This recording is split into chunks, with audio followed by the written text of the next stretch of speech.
Hello, everyone. Let's get started for today. My name's Kelley Ricker. I'm the XAML product manager here at Grape City. Today we're going to be talking about FlexGrid for Component One Studio for Xamarin specifically. So FlexGrid is actually a very long-term historical control for us. It's a very important data grid. It's very flexible, allows you to do a lot of different things. The Xamarin version of it just happens to be the newest. But a lot of what we'll be talking about today actually applies to all the different versions of FlexGrid. So let's go ahead and look at the agenda for today. So first I'm going to do just a brief little Xamarin overview. Xamarin's still new enough that I think it's helpful for some people to get a little bit of the picture of how Xamarin works, why you want to use it, what exactly it gives you. From there we're going to move into Component One Studio for Xamarin. Just a real high-level overview of what that suite of controls looks like, what's in it. And then specifically, we're going to drill down into FlexGrid, give a top-level overview of the control. I'm going to highlight some features that I think might be interesting for you guys to learn about. After that, we'll actually try to more specifically go into a demo. We'll show getting started with Xamarin.Forms in FlexGrid. I'll show you guys how to use the new project templates, how to generate a license for your project, do some basic FlexGrid configuration stuff like get it to show up on a page, bind it to some data, and then we'll drill down a little deeper into actually customizing the individual columns, doing something with the collection view for pull to refresh and on-demand loading, and then use the cell factory for some custom formatting. And then we'll take some questions at the end. So let's go ahead and get started with the Xamarin overview here. So Xamarin kind of starts with Mono. Mono is an open source version of the .NET framework that's cross-platform. This is what initially enabled everything that we've sort of come to expect from .NET cross-platform development. Mono's been around for quite a long time. It's sort of like the base level of what Xamarin operates on top of. And it's all open source at this point. Xamarin's a company and their platform. They provide tools for building .NET apps for multiple platforms. Generally people think of Xamarin as being for mobile, though they're kind of getting into doing desktop stuff as well. Obviously, it enables C# and .NET development for iOS and Android. But it also enables it for UWP, Mac. They're talking about adding WPF support in the future. There's some limited Linux support at this point as well. This works on top of Mono. Xamarin also provides bindings for the native platform APIs. So Xamarin lets you get a little bit more granular and gives you some of the same power that you would have developing natively in iOS or Android. The big news with Xamarin over the last couple of years was when it was acquired by Microsoft in 2016. This means that all their tools kind of get rolled into Microsoft's platform. You get new tools like Visual Studio for Mac. The really big thing is Xamarin becomes included with Visual Studio. So Xamarin used to be fairly expensive to actually use, and now it's just this lowest common denominator platform that all you really need is Visual Studio for and to download the right parts.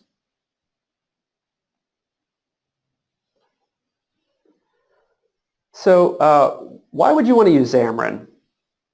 Well, there's a bunch of different reasons for this. I think for .NET developers or just for anyone who has a background in Microsoft development, the big draw is you get to code in C#, sometimes XAML if you're doing Xamarin.Forms development. This is a nice thing for a lot of developers. I mean, especially in the past, people didn't want to learn Objective-C. Java looks a lot like C#, but there's just enough differences sometimes to be frustrating. So, being able to write, especially your non-UI code in C# means that you have a lot of reusable code. You don't have to learn a new language. And there's the .NET frameworks behind all this too. So as I was alluding to, this lets you share code across platforms, which is, a great thing for anyone. Nobody wants to rewrite the same thing over and over and over again. You can use the .NET libraries that are available through Mono. So this isn't going to be, necessarily everything that you would get developing, like a WPF or UWP app or something like that. But a lot of the back-end libraries, they're shared through Mono. You get to use Microsoft tools like Visual Studio. Some people prefer Visual Studio over, say, having to try to meander their way through Android Studio or Xcode or Eclipse in the past. Plus, it's nice to just have everything unified in one location, one spot. This lets you develop fully native apps for iOS, Android, UWP, and Mac. Like I said, you can add some other platforms there in the future. And when I say fully native, Xamarin code, once it's compiled, it is native code. It's not like some kind of hybrid solution like what you get with PhoneGap or Ionic or Cordova. This code is potentially just as fast as native code, gives you all the same capabilities. You have access to all the same APIs if you drill down low enough. So, that's a pretty big detail in Xamarin's favor. And as I said, compiled code has native performance, which can't beat that. So Xamarin's actually a collection of different platforms. For most people, I think when they first try to use Xamarin, Xamarin.Forms is probably the most appealing. So this lets you write in C#, and I could add XAML here as well. But this platform, truly you're writing code once, and you're being able to deploy it to multiple different platforms. You see Xamarin iOS, Xamarin Android underneath.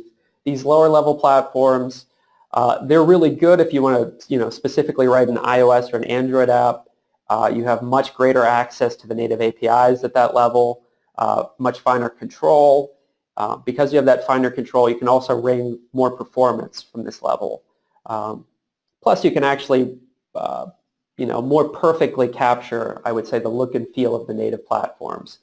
Xamarin.Forms, and really any cross-platform solution, it's taking a one-size-fits-all strategy to, trying to make controls that deploy out in a way that, behaves similarly across different platforms. Sometimes the native controls really don't perform that similarly. So, Xamarin iOS, Xamarin Android, when you drill down to that level, it lets you expose some of those behaviors and, more perfectly capture them. So let's move into Component 1 Studio for Xamarin. So this is our new set of Xamarin controls that we introduced in the middle of last year. The big news here is we engineered these specifically for Xamarin platforms. We support Xamarin.Forms, Xamarin Android, and Xamarin iOS. The big change for Component 1 Studio for Xamarin compared to our older control suite, Zuni, these controls were fully written in Xamarin iOS, Xamarin Android, and UWP. There isn't any native dependency here. These aren't wrapped native controls. This means we can do things like better support Xamarin's GUI-based designers. So Xamarin iOS has a storyboard-based designer. Xamarin Android has an XML-based designer. Much like Android Studio does, and we could support these things, as well as a Xamarin.Forms previewer. There's higher performance by being rooted in Xamarin here as well, because we don't have this extra layer of binding. Things just tend to perform much better. There's less overhead. The code's cleaner, more readable, and it behaves a lot more like you would expect it to coming from .NET. We have quite a few controls available for Component 1 Studio for Xamarin. I just listed them out here. Today we're mostly going to be focused on FlexGrid, but we have plenty of charts, input, gauge controls, calendar, and collection view. We'll talk about collection view a bit too. That kind of fits in with FlexGrid. So FlexGrid, this is our highly customizable .NET data grid. It's been around a very long time, but it lets you analyze and edit tabular data with flexible data binding. So when I say flexible data binding, I mean you can bind to a number of different types of data. You can work with unbound data if you want. It's really up to you. So we have over 20 years of experience developing the extensive API. FlexGrid actually reaches all the way back to the ActiveX days. Obviously, we've re-engineered it several times over by now, but we have a lot of experience with the API, getting customer feedback, and sort of refining it over that time period. So I listed out a blog actually from our sister product, Wijmo, which is our JavaScript controls, but they have a very nice history of FlexGrid blog where you can actually kind of see all the difference in the various versions over the years. The control's available for more than 10 platforms now, including Xamarin and JavaScript. Here's a picture actually of the Xamarin.Forms version of FlexGrid deployed to Android. But you know, if you need a data grid, FlexGrid's probably available for that platform. So we're going to talk specifically about FlexGrid for Xamarin features here. Since everything's based around touch and sort of mobile features, the emphasis here might be a little bit different than, say, for one of the desktop versions of FlexGrid. But we allow touch-based scrolling, selection, sorting, and resizing. That's all built into the grid. You can enable and disable these features as you see fit. The control is very mobile friendly. This means adaptive column layouts with auto and star sizing. So auto sizing basically means that you can set the width of a column to auto.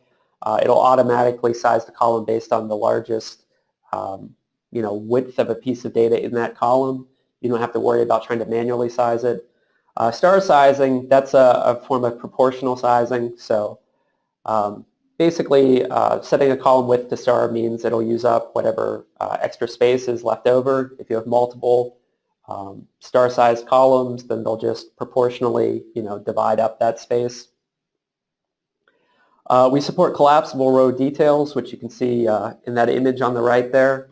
So row details are a very nice feature for mobile because, sometimes, especially with limited screen real estate, only some details are important. It makes more sense to just show the most important details and let the user drill down a level if they need to see more information. But this, lets you display information in sort of an uncluttered, easily presented way. We support inline editing and custom editors. So inline editing is just the default. But if you want to provide some kind of custom editor, that's completely within your power. We also support column and row freezing, another feature that on mobile can be nice because screen real estate is at a premium, and sometimes you want some data to always be in view, and this is a way to ensure that. With the last release, we actually added a new row feature, so this is nice because you can just double tap on a row to actually add an extra row of data. It just automatically snaps into letting you do inline editing for that row. Also, the FlexGrid for Xamarin has high performance. The UI is virtualized. We're really concerned with, not spending the extra time trying to render anything that's outside the viewport. We're focused on that and trying to recycle information about the cells so that we don't have to perform all those calculations again and again and again.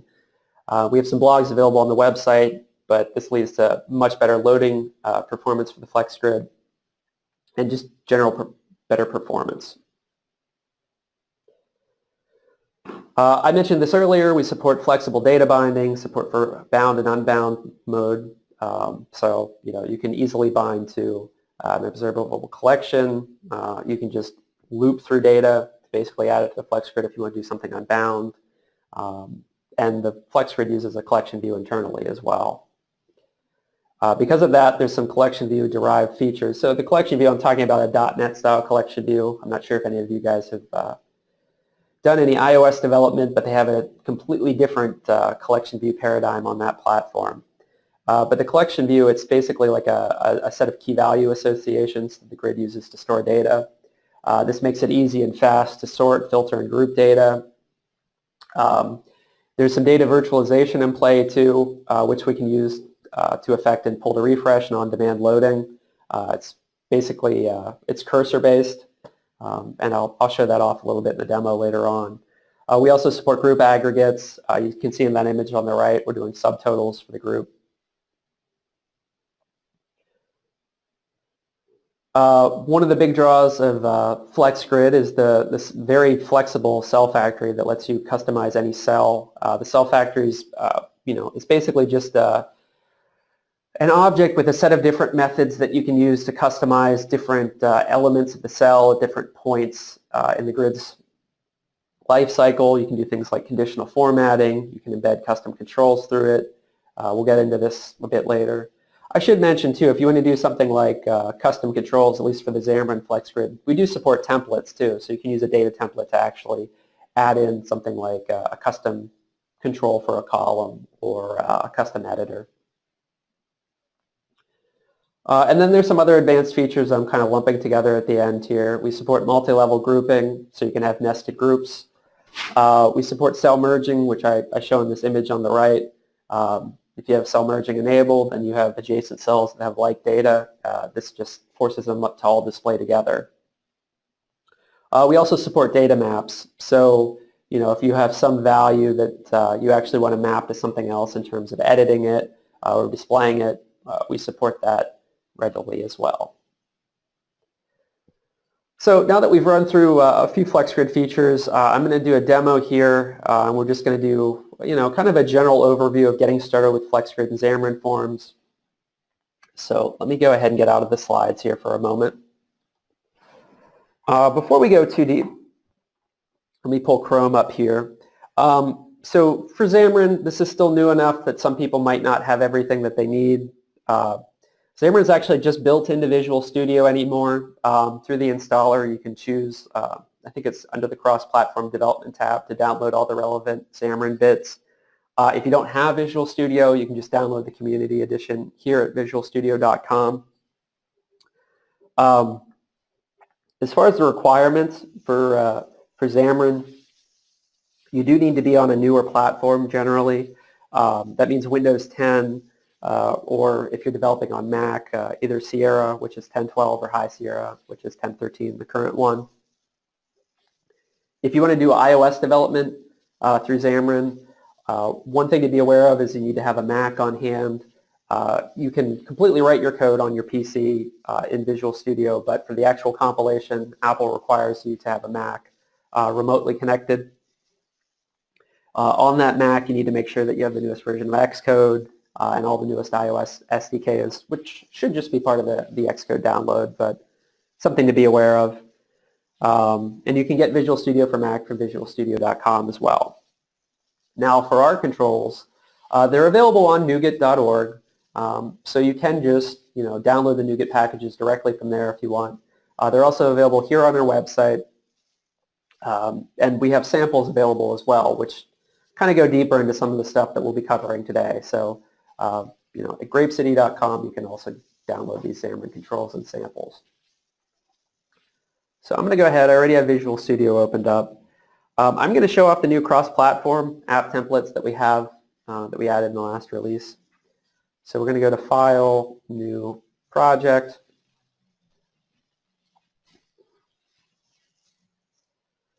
So you see here on the left, I actually already have this template highlighted, but if you've run the installer from grapecity.com, it'll add this extra C1 tab into your templates. There's a Xamarin group, and there's this cross-platform template available to you. So this works on PCL. This is a portable class library-based template. It's for Xamarin.Forms. All of your shared code lives in the PCL, which I'll show in a second. So I'm going to name this new first FlexGrid. I am just going to put this top level in my C drive, and we'll go ahead and create the project. So I specifically mentioned that this was a PCL-based project. Xamarin's actually moving towards .NET Standard for their shared code. In the next release, we'll be adding a .NET Standard project template as well, so something to be aware of. So once this is created, because Xamarin.Forms has a UWP element, you'll see here it opens up this wizard here for picking you know, which version of Windows 10 you want to target. So just for the sake of changing it, I'm going to set it to both of these creators updates. Hit OK. That should add the project. So these project templates, they come with all of the NuGet packages already associated with the project. So let me go ahead and minimize these quick. So you'll see here a Xamarin.Forms solution. There's an Android, iOS, UWP, and Xamarin project. This Xamarin project, that's the PCL. That's where all of our code is going to live. If I go into references here, you'll see all the packages are already associated with this project for our controls. Let me go ahead and actually build that so it pulls the relevant bits.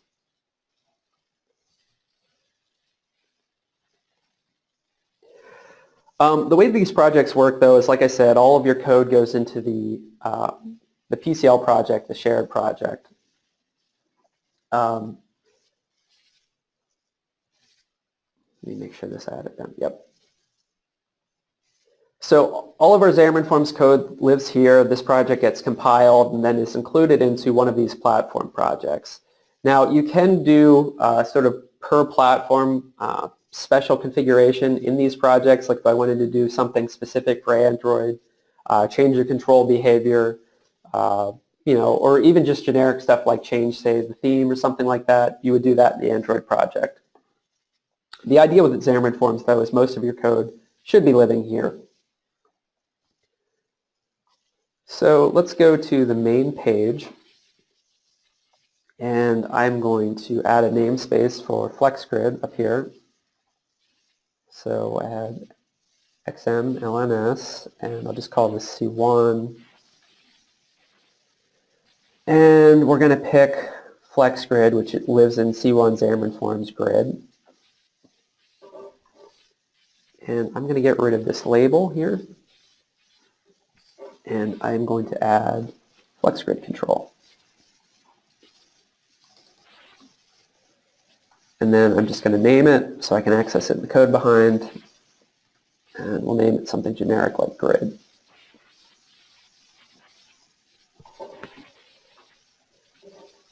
Okay, so I have the actual FlexGrid added to this page. I'm going to add another class to this project just to generate some data.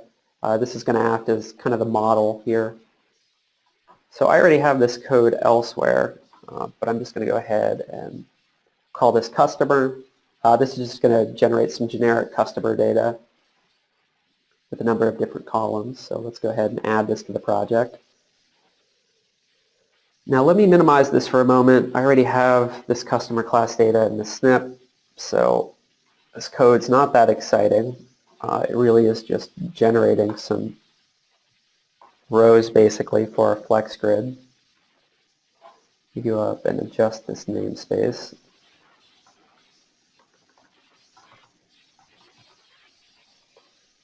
The actual one for our project. Now with that added, I should be able to go into the code behind for my main page. And I named my FlexGrid here grid, so in the code behind, I should be able to type grid. Whoops. One thing is you do have to make sure you save your XAML before you go to your code behind, otherwise your named controls won't show up. So now that I've done that, do grid.itemSource equals customer, which is that class I just added, and there's a get customer list, which will just generate an observable collection of data with 100 rows in it. Now, one thing I should mention at this point, let me say that all of the Component 1 Xamarin controls, they use a runtime-based licensing scheme. So this means that you have to actually generate a key for your project. So there are two different ways to handle it. I'm going to mention one here that involves the website first. So in the code behind for your app constructor, so this class, this app.xaml and app.xaml.cs, this will be in every Xamarin.Forms project that you encounter. This is just the beginning of the life cycle for your Xamarin.Forms app. In the constructor here for the app, you can basically call into the core, the license manager here, and set a key. And you can generate a key from grapecity.com from the licensing portion of the website. And it's just a long string basically that'll be generated, and you can sub that in here in your project. So I'm going to comment this out, but I'm going to go the second path here. So if you've installed our controls using the actual installer from the website, there's a tool that will be installed along with it called the Grape City License Manager. So I'm going to go ahead and open it. I'm already logged in here. If you don't have an account, basically it'll prompt you to create an account when you first log into this tool. But once you're logged in, it gives you a few different options. You can activate and deactivate serial numbers through here. You can generate app runtime licenses. You can contact support. So I'm just going to generate an app runtime license. I don't actually have a key at all associated with this machine, so I'm just going to generate an eval key. You see here it lists all the different projects that are in this solution. Now, for this case, we just want to put this in the shared code, so we're just putting this in the Xamarin project. So I'm going to go ahead and generate app runtime license. Okay, so we see that's successfully been added. I'm going to go ahead and hit finish, and I'm going to close this. So this adds this XML key to your project. So once this is present, you should be okay. This should be all that we need. So let me go ahead and let's build a portable project.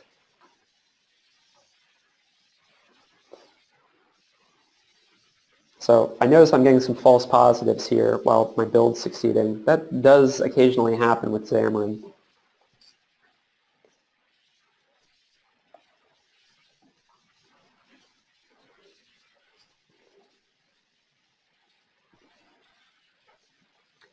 The other thing to keep in mind too, since this is, well, actually that wasn't too long. Xamarin, because there's a lot of different projects involved and there's a lot of potential overhead for this, sometimes builds can take a long time.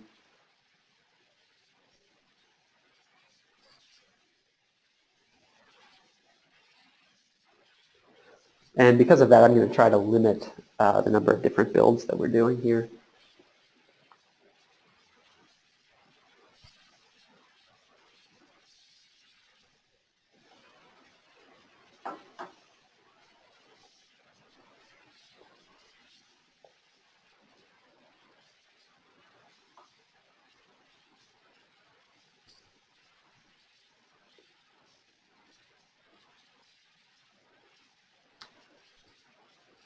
So once this completes, I'll run this just to show sort of our first default result here.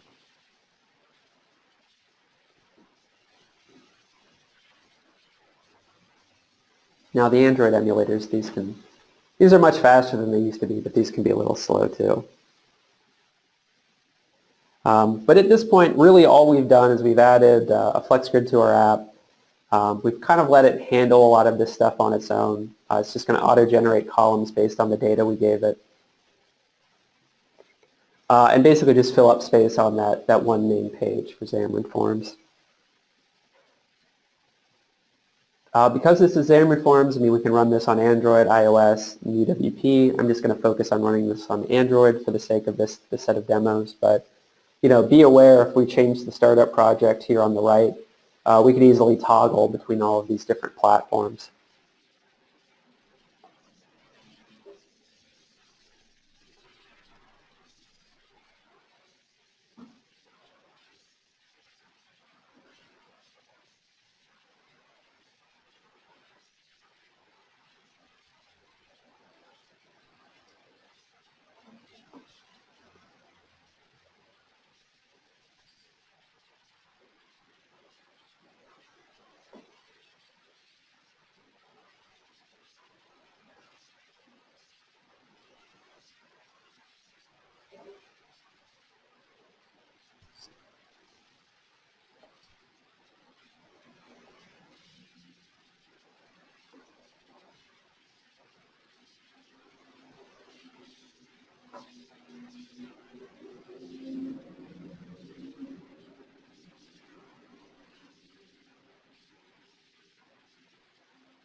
Oh, I see a question here. While I'm waiting for this to start, I'll go ahead and answer it. So someone mentioned that Xamarin Studio controls, I'm assuming sort of referring to the way the component store works. Xamarin controls, at least in the past, that the component store usually came in a zip. Our controls are all deployed via NuGet. So you can download, like I said, an installer for our product and put it on your machine.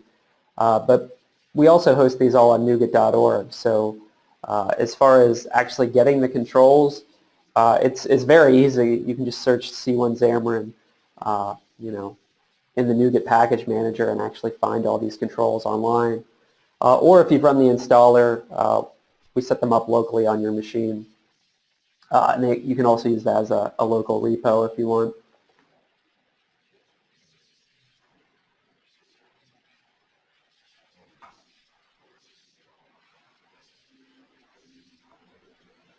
So I'm going to cancel this and try to restart this quick. I'm not sure if GoToMeeting's interfering with the emulator here. Or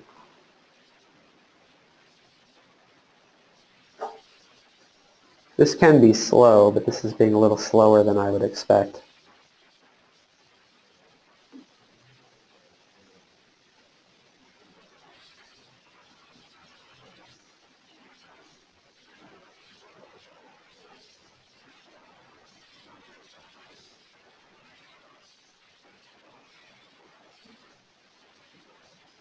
Okay, so you see here's our FlexGrid. It automatically generated all these columns. And it was pretty easy to get to this point. Didn't really require a lot of effort.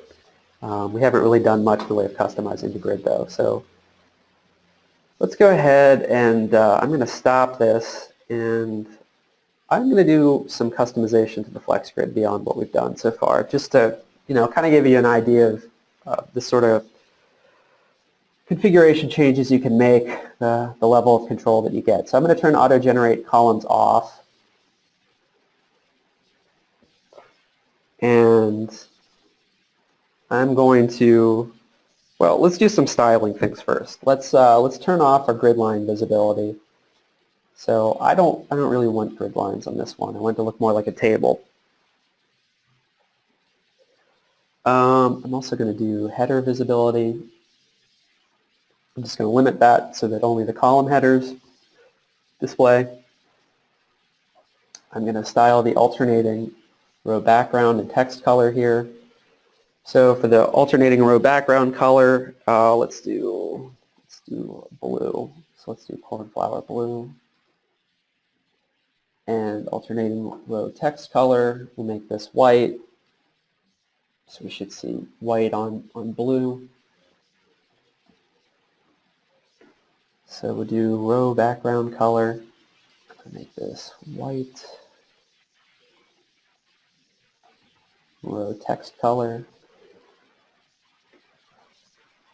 Flower blue.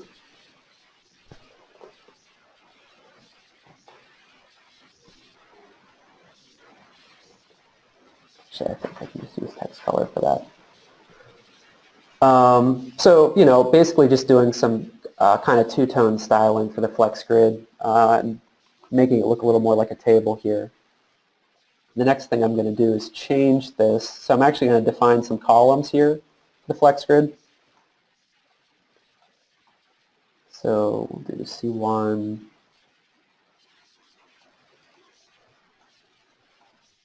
FlexGrid, and access the columns collection.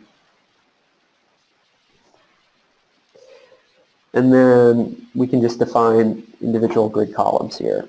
So this means we can do per column binding. So I'll set the binding for this first one to active, which is Boolean field from our data source.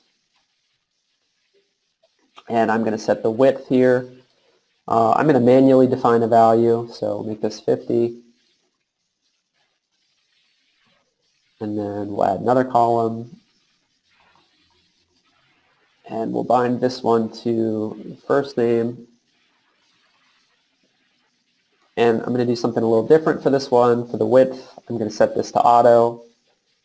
So this should automatically size this column to the longest width for a first name. And we'll do something similar for last name here for the next column.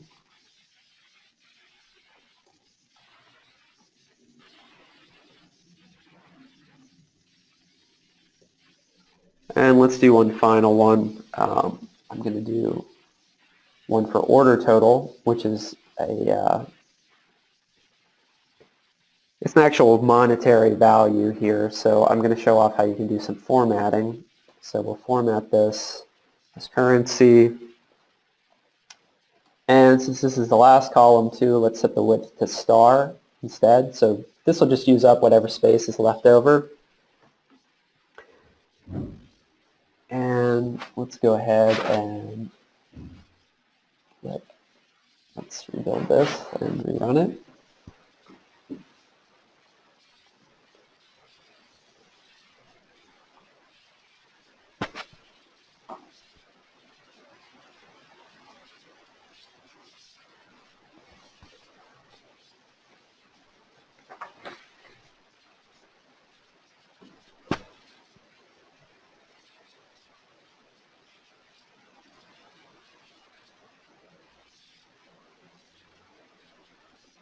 Okay, same eval message here, but you see the styling of the FlexGrid is totally different.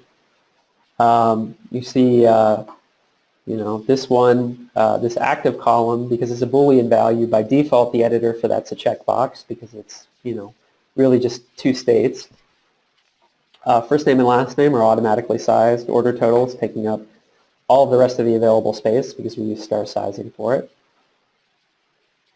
So, this gives you an idea of some of the sort of easy top-level configuration stuff you can do for FlexGrid. So let's go a level deeper now. I'm going to go ahead and stop this. And, I talked a little bit about collection views earlier.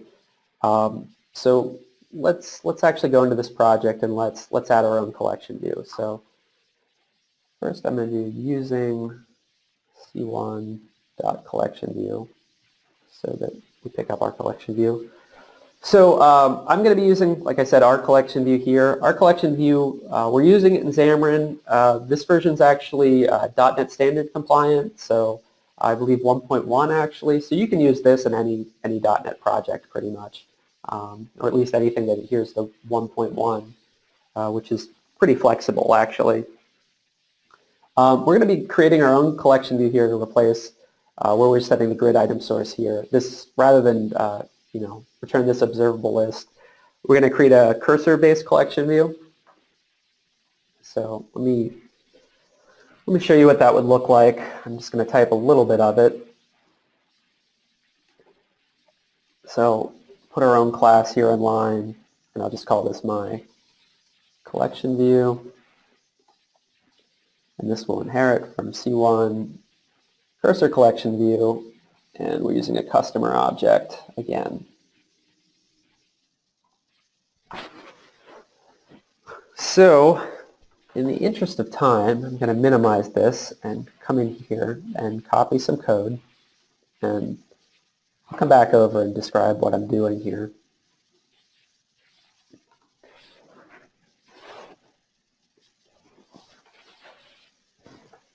So what we're doing in this code, we're basically setting, well, this is a cursor-based collection view. Let me get a little further back. So this is a type of data virtualization.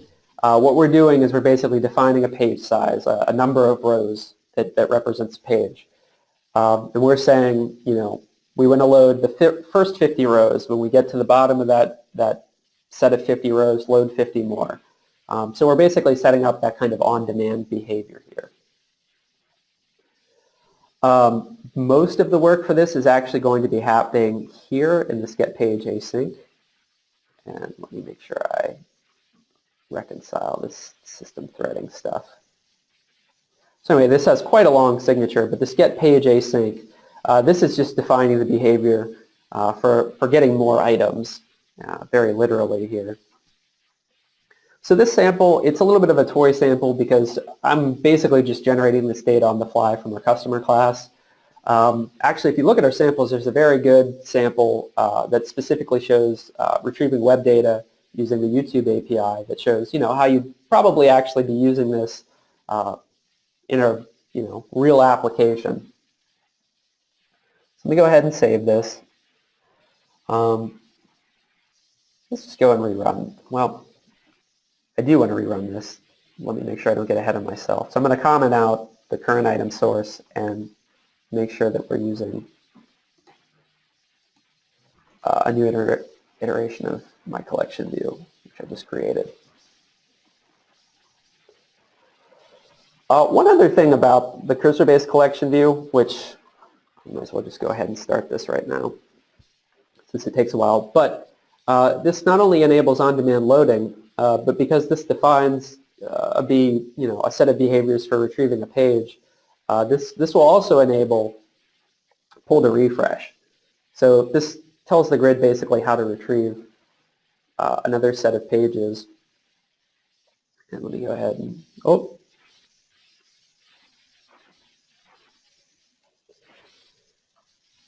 let me go ahead and restart the emulator.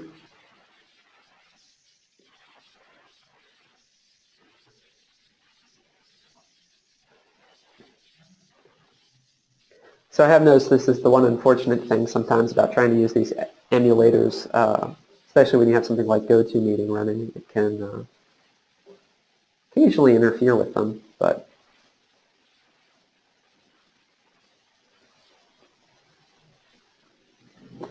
as I was saying, this will enable both a defined behavior for loading more rows as well as refreshing a set of rows.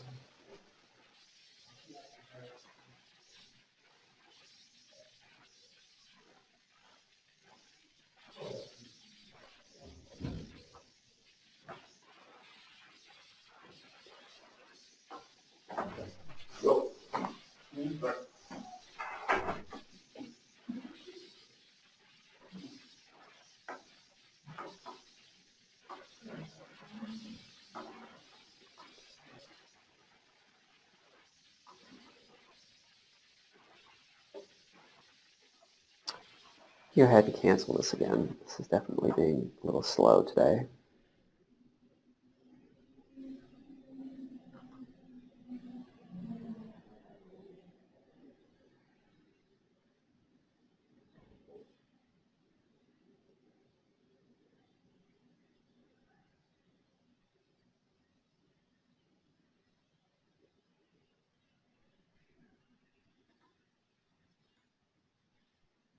Okay. So you'll notice as I scroll down here, the collection view gradually loads in more rows. It'll grab another page of 50 items. Now if I go back towards the top,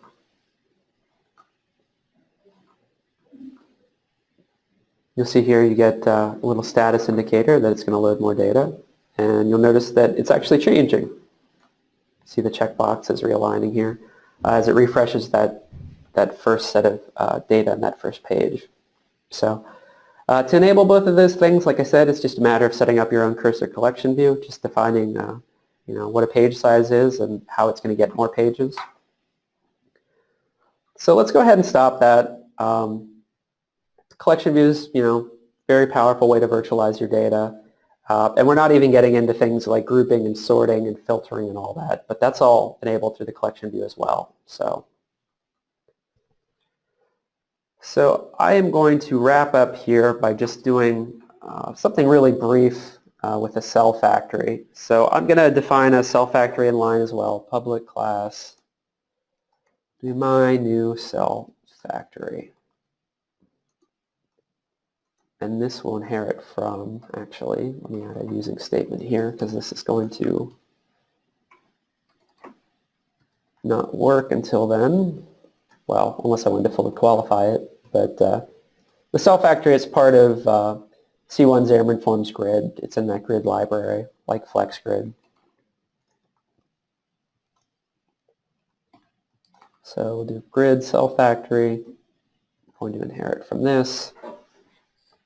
So there's a bunch of overridable methods in the cell factory. We're really just going to be using one mostly. I'm going to grab some code here for this and we'll go through it. We're mostly going to be concerned with bind cell content here. So I'm using the cell factory in this instance mostly just to do conditional formatting. You can use it for a lot of different things. I mean, the cell factory just defines a bunch of different methods that you can use to override various behaviors within the FlexGrid. If we wanted to do something like actually put a custom control into a cell, We could do that and create cell content. There's also other methods that we can use, like prepare cell content, that let you do things like adjust grid lines and that kind of stuff. But we're really going to be dealing with bind cell content in this example. And what I'm doing with this is just conditional formatting. So we're overriding the built-in bind cell content, right? I'll still call the base. I am going to basically do custom formatting provided we're interacting with the cell and that we're in the third column. So this is all custom conditional formatting for that order table column.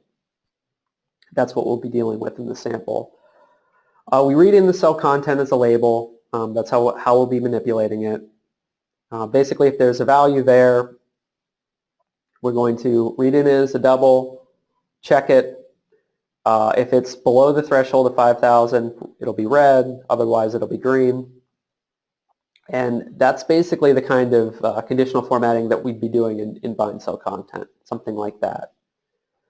I pasted unbind cell content here as well, so we're not really doing too much in this one. Really, this is just kind of an overridden method that's basically saying, make sure the cell content for all the other cells is a default. So it's not really doing too much, but you can use this for other things as well, especially if you're putting some kind of custom control or custom data in create cell content. So much like the collection view, we have to make sure that the FlexGrid itself is aware of this. So it has a cell factory property here, and we can set it to a new instance of our cell factory that we just created. So I'm going to go ahead and I will rerun this.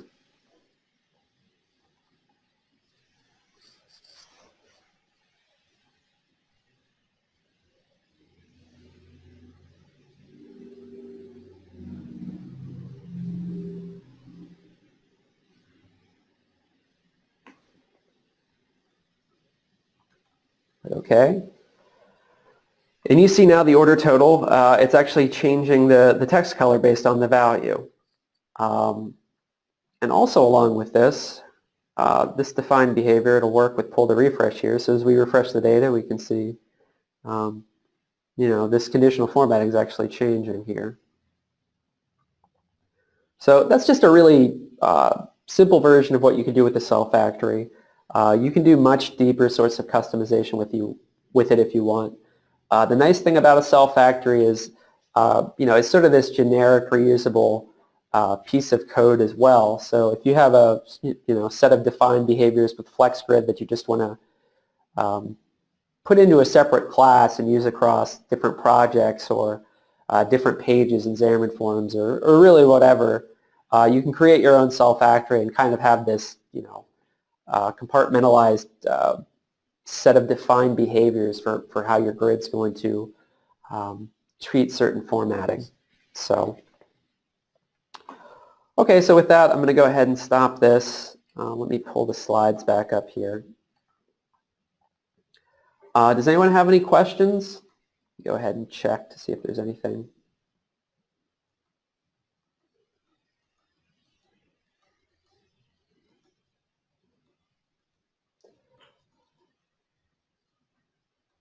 So as far as the installer for our controls, I can exit back out. You can obtain this stuff pretty easily just from our site at grapecity.com. If you go into products, Component One Studio for Xamarin, well, the formatting's not looking so hot here.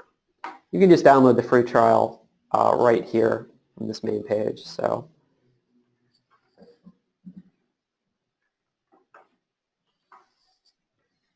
And I will paste that into the chat here.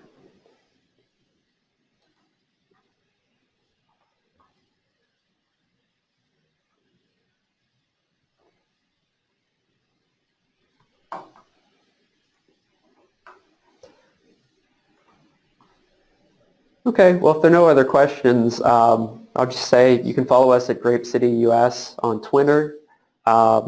We have a lot of different blogs available that cover a lot of different aspects of working with any of the iterations of the FlexGrid, but if you're more interested in working with it in Xamarin, or if you're realizing, well, maybe I'm more interested in JavaScript, just go to grapecity.com and check out our blogs. We have a lot of information for every iteration of the control.